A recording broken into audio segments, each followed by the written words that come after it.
ल हेर्नुहोस् गाइज अहिले अब बच्चाको आँखा नि खुलिसक्यो लगभग 20 दिन जति भयो होला यिनीहरू खेलिरहेछ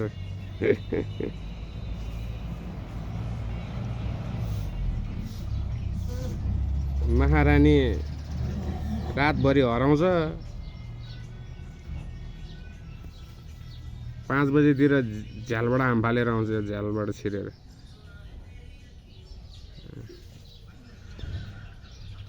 ल हेर्नुहोस् गाइज आमाको माया कति हुँदो रहेछ बच्चाको त्यहाँ टोयलेट धरि खाइदिइरहेछ दिशा अनि आमा भने आमै हो है आमा जस्तो ठुलो कोही हुँदैन केही छैन आमा जस्तो ल हेर्नुहोस्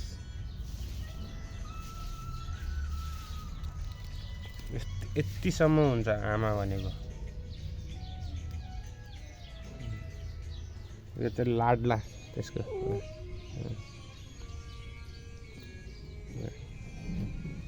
आमा आमा